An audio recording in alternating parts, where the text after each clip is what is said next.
It has been said there are a couple things that you're not supposed to discuss in polite company. And the couple things that you're not supposed to discuss in polite company is religion, politics, and sex. Now, I'm not going to spend a whole lot of time talking about sex today, although I can't promise you that I never will talk about it. But in terms of religion and politics, I thought it might be worth sharing a thought or two on it. And honestly, I'm not going to tell you politically who you ought to be, and I'm not going to tell you religiously who you ought to be. But I am going to encourage you, do not allow your religious worldview and your political worldview to be one and the same.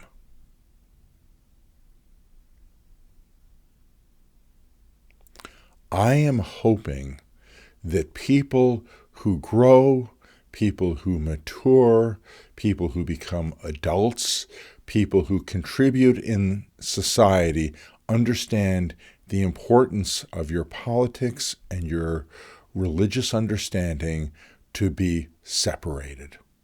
And you say, well, of course you want people to have a religious worldview because you're a clergy. No. It's not that. I understand the temptation of thinking that it is. But here's what I am going to encourage you towards.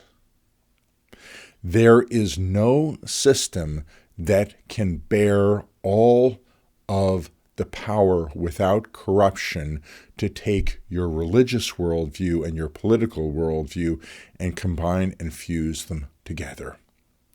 Anytime you study history, you will look and you will see that when a political power merges with a religious power, corruption happens quickly. And I want to encourage you that if you have a religious worldview, if you have an understanding of what your faith requires of you, if you have an understanding of when you have failed living as your religious doctrine suggests you should, then you are in a position where politics cannot end up becoming sovereign over you to the point where it's fascist or dictatorial. But people who end up combining their religious and social worldview along with their political worldview will have no restraint, will have no markers, will have no understanding when politics has moved from governing sinful people to becoming that which is dictatorial. Scripture talks about there coming a person who is described as the Antichrist. And the Antichrist is very simply a merging of political and religious authority to the point where there is a single authority that cannot be resisted.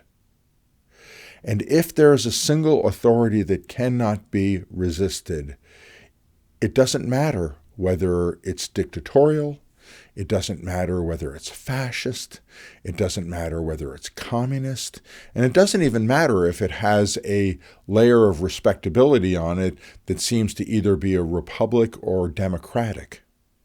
Whatever it is, once you have allowed the merging of your religious worldview and of your political worldview together, it will become hell on earth. I promise. You say, Steve, how do you know this? Easy. I read history. And it has happened again and again and again. And whether it happened in Egypt, whether it happened in Babylon, whether it happened in Persia or Assyria, whether it happened in Greece, whether it happened in Rome, whether it has happened in whatever empire has raised up, the destruction of these empires all happen when the political world believes that it is God. And so in a small fashion, the way that you can resist tyranny, the way that you can resist a political system that says we can fix everything if you give us all power, is to resist giving these political systems all power. Shalom.